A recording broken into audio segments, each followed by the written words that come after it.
ಪರಿಶುದ್ಧನ ಮಹೋನ್ನತನು ಸರ್ವಶಕ್ತನಾಗಿರುವಂತ ನಮ್ಮ ಪರಲೋಕ ತಂದೆಯ ದೇವರೇ, ನಿನ್ನ ಘನವುಳ್ಳ ನಾಮಕ್ಕೆ ಸ್ತೋತ್ರವಾಗಲಿ ಸ್ವಾಮಿ. ಈ ಒಂದು ಮುಂಜಾನೆ ಜಾವದಲ್ಲಿ ನಿನ್ನ ವಾಕ್ಯಗಳನ್ನು ಧ್ಯಾನ ಮಾಡುವಂತ ಒಂದು ಮಹಾ ಕೃಪೆಯನ್ನು ನಾವು ಆಜ್ಞೆ ಅನುಗ್ರಹಿಸಿಕೊಟ್ಟಿದ್ದಕ್ಕಾಗಿ ನಿಮ್ಗೆ ಸ್ತೋತ್ರಗಳು ಸಲ್ಲಿಸುವರಾಗಿದ್ದೇವೆ ಸ್ವಾಮಿ. ಈ ದಿನದಲ್ಲಿ ಯಾವ ಒಂದು ವಾಕ್ಯವು ನಮಗೆ ತಿಳಿಯಲ್ಪಡಿಸ್ತಾ ಇದೆಯೋ ಆ ವಾಕ್ಯವನ್ನು ನಾವು ತಿಳಿದುಕೊಂಡು ನಿನ್ನ ಸೇವೆಯಲ್ಲಿ ನಾವು ಅದನ್ನು ಅಳವಡಿಸಿಕೊಂಡು ಜೀವಿಸ್ಲಿಕ್ಕಾಗುವಂತೆ ಸಹಾಯ ಮಾಡ್ರಿ. ನಿಮ್ಮ ಕೃಪೆ ಆಸ್ತದಿಂದ ತುಂಬಿಸಿರು ಬಲಪಡಿಸ್ರಿ. ಯೇಸು ಕ್ರಿಸ್ತ ನಾಮದಲ್ಲಿ ಪ್ರಾರ್ಥಿಸುವೆ ತಂದೆ, ಆಮೆನ್.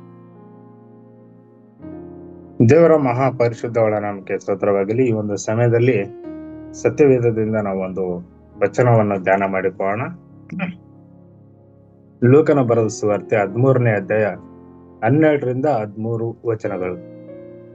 ಯೇಸು ಆಕೆಯನ್ನು ನೋಡಿ ಹತ್ತಿರಕ್ಕೆ ಕರೆದು ಆಕೆಗೆ, ಅಮ್ಮ, ನಿನಗೆ ರೋಗ ಬಿಡುಗಡೆಯಾಯಿತು ಎಂದು ಹೇಳಿ ಆಕೆಯ ಮೇಲೆ ತನ್ನ ಕೈಗಳನ್ನಿಟ್ಟನು. ಇಟ್ಟ ಕೂಡಲೇ ಆಕೆ ನೆಟ್ಟಗಾದಳು, ದೇವರನ್ನು ಕೊಂಡಾಡಿದಳು ಎಂಬುದಾಗಿ. ಈ ಒಂದು ವಾಕ್ಯ ಭಾಗದಲ್ಲಿ ನಾವು ನೋಡುವಾಗ ದೇವರು ಅಂದ್ರೆ ಸ್ವಾಮಿ ಸಬ್ಬತ್ ದಿನದಲ್ಲಿ ಒಬ್ಬ ರೋಗಿಯನ್ನು ಸ್ವಸ್ಥ ಮಾಡಿದ್ದ. ಯೇಸು ಸ್ವಾಮಿ ಒಂದು ದಿನ ಸಬ್ಬತ್ ದಿನದಲ್ಲಿ ದೇವಾಲಯಕ್ಕೆ ಹೋಗಿ ಉಪದೇಶ ಮಾಡುತ್ತಿರುವಾಗ ಅಲ್ಲಿ 18 ವರ್ಷಗಳಿಂದ ದೆವ್ವಗಳಿಂದ ಬಾಧಿತಳಾಗಿ ಒಬ್ಬ ಸ್ತ್ರೀ ಇದ್ದಳು. ಆ ಒಂದು ಸ್ತ್ರೀಯನ್ನು ಗಮನಿಸಿದ ಯೇಸು ಸ್ವಾಮಿಯು ಆ ಸಬ್ಬತ್ ದಿನದಲ್ಲಿ ಆಕೆಯನ್ನು ಸ್ವಸ್ಥ ಮಾಡಿದನು. ಸ್ವಸ್ಥ ಮಾಡಿದ ನಂತರ ಅಲ್ಲಿರುವಂತ ಸಭೆಯ ಅಧಿಕಾರಿಗಳು ಯೇಸು ಸ್ವಾಮಿಯ ವಿರುದ್ಧವಾಗಿ 6 ದಿನಗಳವರೆಗೆ ಕೆಲಸ ಮಾಡುವುದಕ್ಕೆ, ಸ್ವಸ್ಥ ಮಾಡಿಸಿಕೊಳ್ಳುವುದಕ್ಕೆ ನಿಮ್ಗೆ ಸಮಯ ಇದೆ, 7ನೇ ದಿನದಲ್ಲಿ ಅಂದರೆ ಸಬ್ಬ ದಿನದಲ್ಲಿ ನೀವು ಯಾಕೆ ಹೀಗೆ ಮಾಡುತ್ತೀರಿ ಎಂಬುದಾಗಿ ಯೇಸು ಸ್ವಾಮಿ ಮತ್ತು ಜನರಿಗೆ ವಿರುದ್ಧವಾಗಿ ಆ ಒಂದು ಅಧಿಕಾರಿಯು ವಿರುದ್ಧವಾಗಿ ನಿಂತುಕೊಂಡು ಮಾತಾಡ್ತಾನೆ. ಆಗ ಒಂದು ವಚನಗಳಲ್ಲಿ ನಾವು ನೋಡುವಾಗ ಯೇಸು ಸ್ವಾಮಿ ಅವರಿಗೆ ಪ್ರತ್ಯುತ್ತರವನ್ನು ಕೊಡ್ತಾರೆ. ಸಬ್ಬತ್ ದಿನದಲ್ಲಿ ನಿಮ್ಮ ಎತ್ತನ್ನಾಗಲಿ ಕತ್ತೆಯನ್ನಾಗಲಿ ಗೋದಲಿಯಿಂದ ಬಿಚ್ಚಿ ನೀರು ಕುಡಿಸುವುದಕ್ಕೆ ಕರೆದುಕೊಂಡು ಹೋಗುವಿರಲ್ಲ, ಅದೇ ರೀತಿಯಾಗಿ ಈಕೆಯು 18 ವರ್ಷಗಳಿಂದ ಸೈತಾನನಿಂದ ಬಾಧಿತಳಾಗಿ ಆ ಒಂದು ದೈವಗಳ ಬಾಧೆಗಳಿಂದಾಗಿ 18 ವರ್ಷಗಳು ಆ ಒಂದು ಬಾಧೆಯಲ್ಲಿ ಇದ್ದಳು. ಆಕೆಯನ್ನು ಸ್ವಸ್ಥ ಮಾಡುವುದು ಸರಿಯಲ್ಲವೋ ಎಂಬುದಾಗಿ ಆ ಒಂದು ಅಧಿಕಾರಿಗಳಿಗೆ ಹಾಗೂ ಜನರಿಗೆ ಯೇಸು ಸ್ವಾಮಿ ಹೇಳ್ತಾನೆ. ಈ ಒಂದು ಮಾತುಗಳನ್ನು ಕೇಳಿಸಿಕೊಂಡ ಆ ಒಂದು ಅಧಿಕಾರಿಗಳು ಹಾಗೂ ಯೇಸು ಸ್ವಾಮಿಯನ್ನು ವಿರೋಧಿಸುವಂತ ವ್ಯಕ್ತಿಗಳು ನಾಚಿಕೆಗೊಂಡು ಅಲ್ಲಿಂದ ಹೊರಟು ಹೋಗ್ತಾರೆ. ಅಲ್ಲಿ ಮುಖ್ಯವಾಗಿ ಗಮನಿಸಬೇಕಾದದ್ದು ಏನಂದ್ರೆ, ಆ ಒಂದು ಸ್ತ್ರೀಯು ದೇವರಿಗೆ ಸ್ತೋತ್ರ ಮಾಡಿ ಯೇಸು ಸ್ವಾಮಿಗೆ ವಂದಿಸಿ ಅಲ್ಲಿಂದ ಹೋಗುವುದನ್ನು ನಾವು ನೋಡ್ತೇವೆ. ಈ ಒಂದು ವಚನದಲ್ಲಿ ಸಬ್ಬತ್ ದಿನದಲ್ಲಿ ದೇವರು ಆ ಸ್ತ್ರೀಯನ್ನು ವಾಸಿ ಮಾಡಿದ್ದು, ಆ ಒಂದು ದೆವ್ವಗಳಿಂದ ಬಿಡಿಸಿ ಆಕೆಯನ್ನು ಸ್ವಸ್ಥ ಮಾಡಿದ್ದು ಎಂಬುದಾಗಿ ನಾವು ಗಮನಿಸ್ತೇವೆ. ಈಗ ಒಬ್ಬ ಮಿಷನರಿ ಬಗ್ಗೆ ನಾವು ತಿಳಿದುಕೊಳ್ಳೋಣ. ಮಸಾಯಿಸಾ ಉಹೇಮಾರ್ ಎಂಬ ಒಬ್ಬ ಮಿಷನರಿ ಬಗ್ಗೆ ನಾವು ತಿಳಿದುಕೊಳ್ಳೋಣ.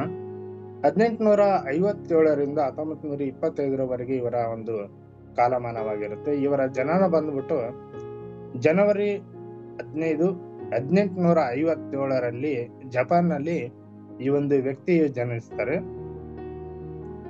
ಇವರು ಯುವಕರಾಗಿದ್ದಾಗ ಅವರು ದೇವರ ಕ್ರಿಸ್ತನ ನಂಬಿಕೆಯಲ್ಲಿ ಬಹಳಷ್ಟು ಬೆಳೀತಾರೆ ಹಾಗೂ ಜಪಾನ್ ಸಭೆಯನ್ನು ಸ್ಥಾಪಿಸುವಲ್ಲಿ ಇವರ ನಂಬಿಕೆಯು ಮುಖ್ಯವಾದ ಪಾತ್ರವನ್ನು ವಹಿಸಿಕೊಳ್ಳುತ್ತದೆ. ಇವರು ಜಪಾನ್ನಲ್ಲಿ ಜನಿಸ್ತಾರೆ. ಜಪಾನ್ನಲ್ಲಿ ಆ ಒಂದು ಸಭೆಯನ್ನು, ದೇವರ ಒಂದು ಸೇವೆಯನ್ನು ಸ್ಥಾಪಿಸುವಲ್ಲಿ, ದೇವರ ಒಂದು ಆಲಯವನ್ನು ಸ್ಥಾಪಿಸುವಲ್ಲಿ ಇವರು ಪ್ರಾಮುಖ್ಯರಾಗ್ತಾರೆ. ಇವರು ದೇವಶಾಸ್ತ್ರದ ಶಕ್ತಿಯ ನಾಯಕತ್ವಕ್ಕೆ ಹೆಸರುವಾಸಿಯಾಗಿದ್ದರು. ಅಂದ್ರೆ ಇವರು ಆ ಒಂದು ದೇವಶಾಸ್ತ್ರದ ಶಕ್ತಿಯನ್ನು ಅಲ್ಲಿರುವಂತ ಜನರಿಗೆಲ್ಲರಿಗೂ ತಿಳಿಸ್ತಾರೆ, ಹಾಗೂ ನಾಯಕತ್ವದ ಹೆಸರನ್ನು ಇವರು ಗಳಿಸಿಕೊಡ್ತಾರೆ. ಆ ಒಂದು ಜಪಾನ್ನಲ್ಲಿ ಇವರನ್ನು ಕ್ರೈಸ್ತ ನಾಯಕ ಎಂಬುದಾಗಿ ಕರೆಯುವುದಕ್ಕೆ ಇವರು ಯೋಗ್ಯರಾಗ್ತಾರೆ. ಇವರು ಜಪಾನ್ ಮಿಜಿ ಪುನರ್ಸ್ಥಾಪನೆ ಎಂದು ಕರೆಯಲ್ಪಡುವ ತ್ವರಿತ ಆಧುನಿಕ ಸಮಯದಲ್ಲಿ ಬೆಳೀತಾರೆ. ಆ ಒಂದು ಜಪಾನ್ನಲ್ಲಿ ತ್ವರಿತ ಸಮಯದಲ್ಲಿ ಅವರು ಆ ಒಂದು ಸಭೆಯನ್ನು ಅಂದ್ರೆ ದೇವರ ಒಂದು ಸೇವೆಯನ್ನು ಬೆಳೆಸುವಲ್ಲಿ ಅವರು ಮುಖ್ಯವಾದ ಪಾತ್ರವನ್ನು ವಹಿಸಿಕೊಳ್ತಾರೆ.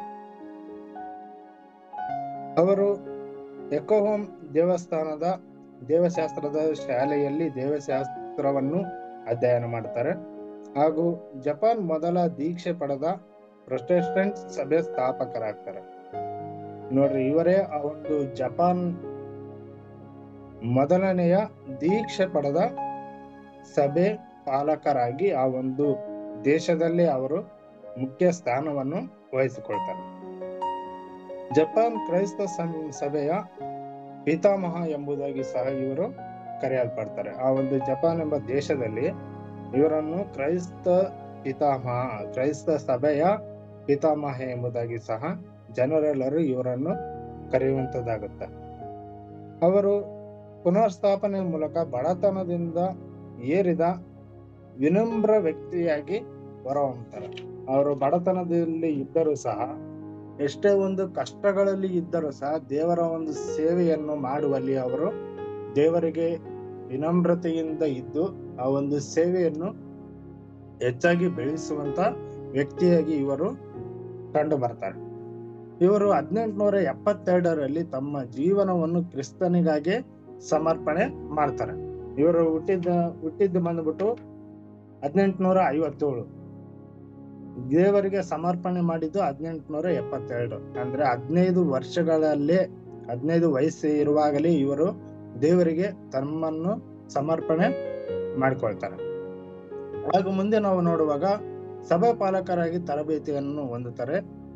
ಪ್ರಬಲವಾದ ಸುವಾರ್ತೆ ಬೋಧಕರಾಗಿ ಅವರು ಕಂಡು ಬರ್ತಾರೆ. ಸುವಾರ್ತೆಯನ್ನು ಹಾಗೂ ಕೆಲವು ಬರಹಗಳನ್ನು ಪ್ರಕಟಿಸ್ತಾರೆ. ಇವರು ದೇವರ ಒಂದು ಸೇವೆಯನ್ನು ಮಾಡುತ್ತಾ ಹಾಗೂ ದೇವರ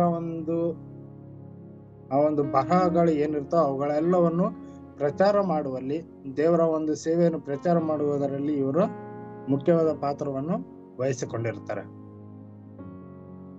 ಟೋಕಿಯೋ ಕಾಲೇಜ್ ಆಫ್ ಥಿಯಾಲಜಿ ಎಂಬ ಒಂದು ಸಂಸ್ಥೆಯನ್ನು ಇವರು ಸ್ಥಾಪನೆ ಮಾಡ್ತಾರೆ, ಹಾಗೂ ಸರಳ ಪ್ರಾಯೋಗಿಕ ರೀತಿಯಲ್ಲಿ ಸುವಾರ್ತೆಯನ್ನು ಸಾರ್ತಾರೆ. ಅಲ್ಲಿರುವಂತ ಒಂದು ಥಿಯಾಲಜಿ ಏನು ಪ್ರಾರಂಭ ಮಾಡ್ತಾರೋ ಆ ಒಂದು ಥಿಯಾಲಜಿಯಲ್ಲಿ ಸರಳ ರೂಪವಾಗಿ ದೇವರ ವಾಕ್ಯಗಳನ್ನು, ದೇವರ ವಾರ್ತೆಯನ್ನು ಅಲ್ಲಿರುವಂತ ವ್ಯಕ್ತಿಗಳಿಗೆ ಇವರು ಸರಳ ರೀತಿಯಲ್ಲಿ ಅವರಿಗೆ ಅರ್ಥವಾಗುವ ರೀತಿಯಲ್ಲಿ ಬೋಧನೆ ಮಾಡ್ತಾರೆ.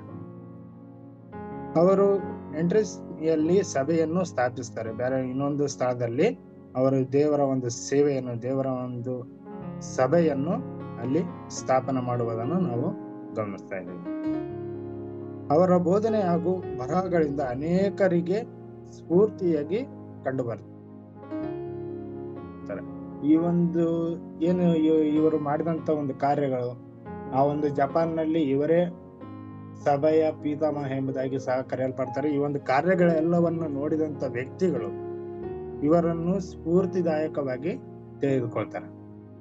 ಆ ಒಂದು ಸ್ಫೂರ್ತಿದಾಯಕವಾಗಿ ಈ ಒಂದು ವ್ಯಕ್ತಿಯನ್ನು ಆ ಜನರು ತೆಗೆದುಕೊಂಡ ಮೇಲೆ ಇವರಂತೆ ಅವರ ಜೀವನವನ್ನು ಪರಿವರ್ತಿಸಿಕೊಂಡು ಇವರ ಅನುಯಾಯಿಗಳಾಗಿ ಅವರು ನಡೀತಾ ಹೋಗ್ತಾರೆ. ಯಾವಾಗಲೂ ಸಮಾನತೆ, ಸಹೋದರತ್ವ, ಸಾಮಾಜಿಕ ಉನ್ನತಿಗಾಗಿ ಹಾಗೂ ಏಳಿಗೆಗಾಗಿ ಒತ್ತು ಕೊಡ್ತಾ ಇದ್ರು.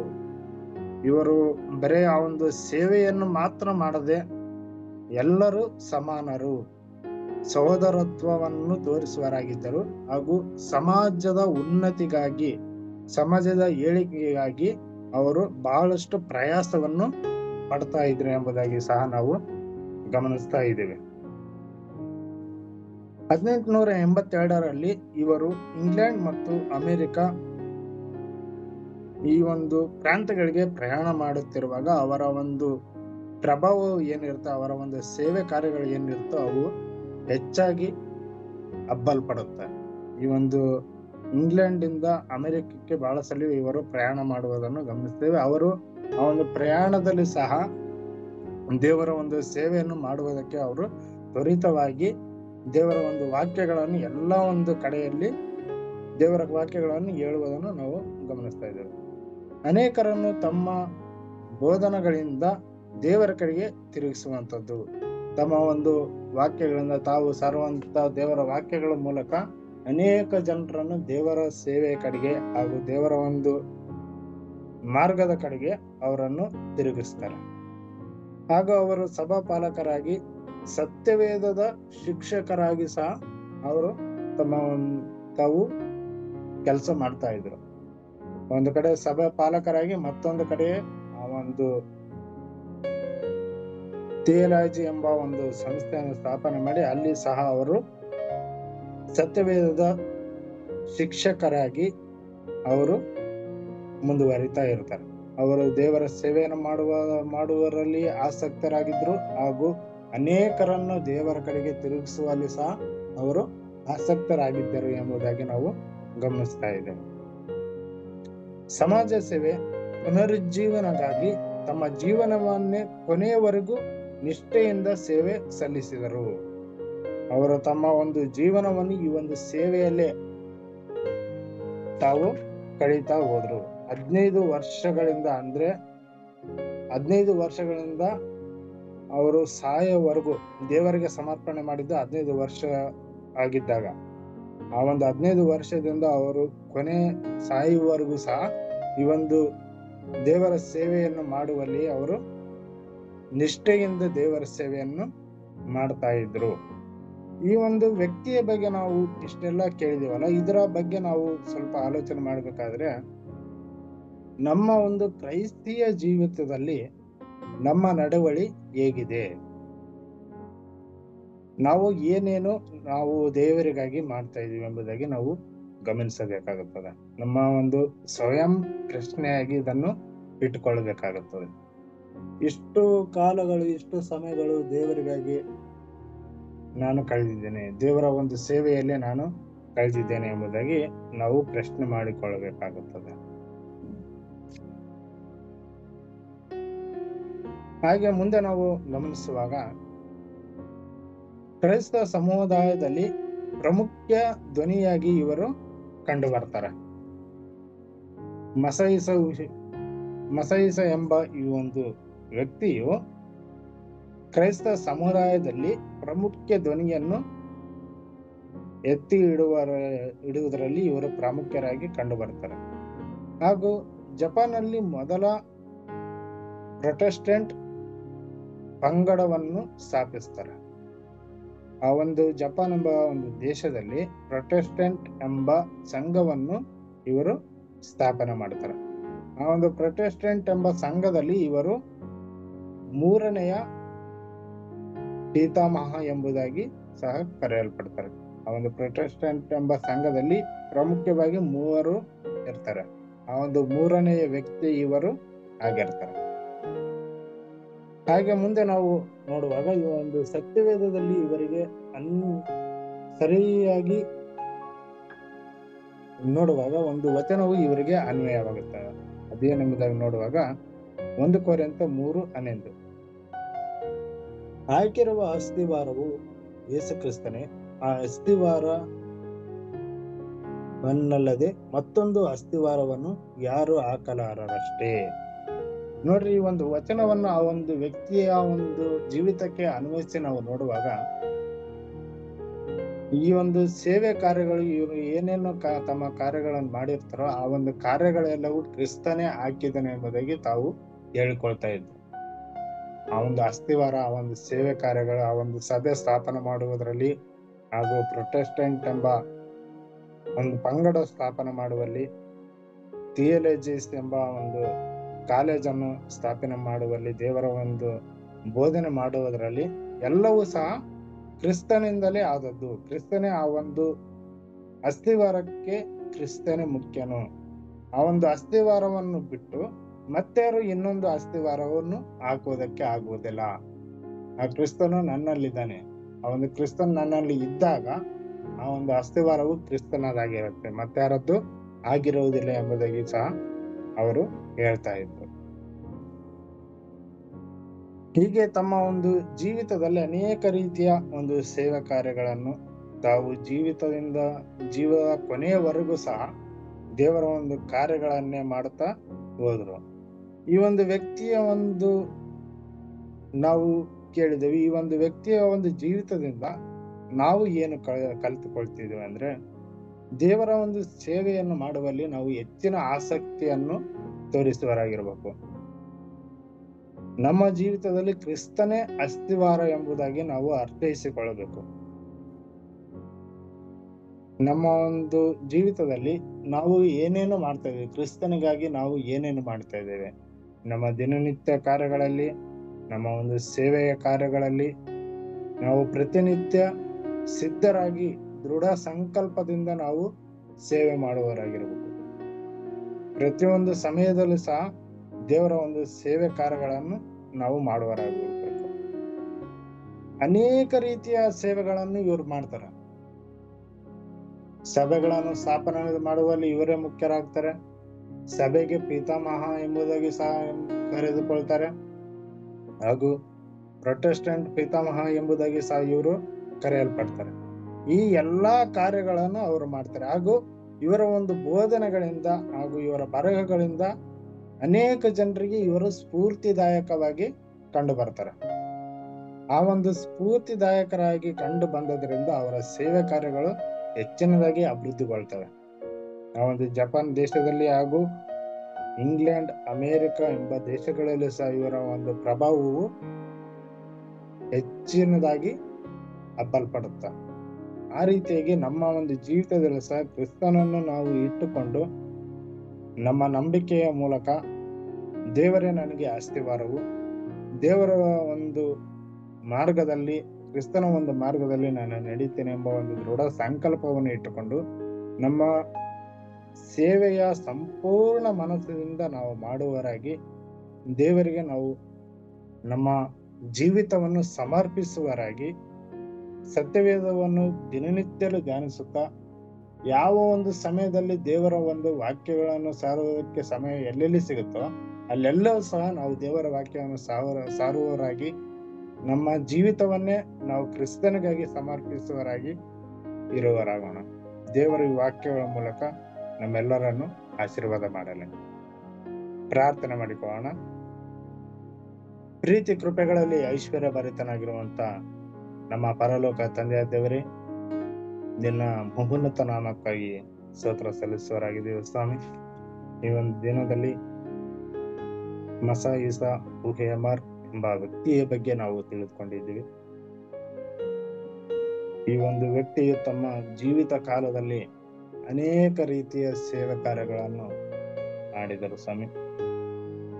ಅವರ ಸಭೆ ಸ್ಥಾಪಿಸುವಲ್ಲಿ ಹಾಗೂ ಆ ಒಂದು ಜಪಾನ್ ಎಂಬ ದೇಶದಲ್ಲಿ ಅನೇಕ ಜನರಿಗೆ ಸ್ಫೂರ್ತಿದಾಯಕವಾಗಿ ತಮ್ಮ ಜೀವಿತವನ್ನು ಪರಿವರ್ತಿಸಿಕೊಂಡು ತಮ್ಮ ಸೇವೆಯ ಒಂದು ಕಾರ್ಯಗಳನ್ನು ಹೆಚ್ಚಿನದಾಗಿ ಹಬ್ಬಿಸುತ್ತಾ ಎಲ್ಲ ಕಡೆಯೂ ನಿನ್ನ ಒಂದು ಸುವಾರ್ತೆಯನ್ನು ಸಾರುವವರಾಗಿ ಇದ್ದರು ಸ್ವಾಮಿ. ಆ ರೀತಿಯಾಗಿ ನಮ್ಮ ಜೀವಿತವನ್ನು ಪರಿವರ್ತಿಸಿಕೊಂಡು ನಮ್ಮ ಜೀವಿತದಲ್ಲಿ ನೀನೇ ಮುಖ್ಯನು, ನೀನೇ ನಮಗೆ ಅಸ್ಥಿವಾರವು ಎಂಬುದಾಗಿ ತಿಳಿದು ನಮ್ಮ ಒಂದು ಸೇವೆ ಕಾರ್ಯಗಳು ಉನ್ನತ ರೀತಿಯಲ್ಲಿ ನಾವು ಮಾಡ್ಲಿಕ್ಕಾಗುವಂತೆ ಸಹಾಯ ಮಾಡು. ನಿಮ್ಮ ಕೃಪೆಯ ಹಸ್ತದಿಂದ ತುಂಬಿಸು, ಬಲಪಡಿಸು. ಈ ಒಂದು ದಿನದಲ್ಲೂ ಸಹ ನಾವು ಮಾಡುವಂತ ಎಲ್ಲ ಒಂದು ಕೆಲಸ ಕಾರ್ಯಗಳು ನಿಮ್ಮ ಒಂದು ಕೃಪೆಯ ಹಸ್ತದಿಂದ ನಮಗೆ ಬಲಪಡಿಸು. ನಿನ್ನ ವಾಕ್ಯಗಳಂತೆ ನಾವು ನಡೆದು ಅವುಗಳನ್ನು ನಮ್ಮ ಜೀವಿತದಲ್ಲಿ ಅಳವಡಿಸಿಕೊಂಡು ನಿನಗೆ ಮೆಚ್ಚುಗೆಯಾಗುವ ರೀತಿಯಲ್ಲಿ ನಾವು ಜೀವಿಸ್ಲಿಕ್ಕಾಗುವಂತೆ ಸಹಾಯ ಮಾಡು. ನಿನ್ನ ವಾಕ್ಯವೇ ನಮಗೆ ಮಾರ್ಗವು ದೀಪವೂ ಆಗಿದೆ ಸ್ವಾಮಿ. ಈ ಒಂದು ವಾಕ್ಯದ ಮೂಲಕ ನಾವು ಬಲ ಹೊಂದಿದವರಾಗಿ ನಿನ್ನ ಸೇವೆಯನ್ನು ಉತ್ತಮ ರೀತಿಯಲ್ಲಿ ಮಾಡುವವರಾಗಿ ಇರುವಂತೆ ಸಹಾಯ ಮಾಡು. ಯೇಸು ಕ್ರಿಸ್ತನ ಪರಿಶುದ್ಧಳ ನಾಮದಲ್ಲಿ ಪ್ರಾರ್ಥಿಸಿ ಬೇಡಿ ಪಡೆದುಕೊಂಡಿದ್ದೇವೆ ತಂದೆಯೇ, ಆಮೆನ್.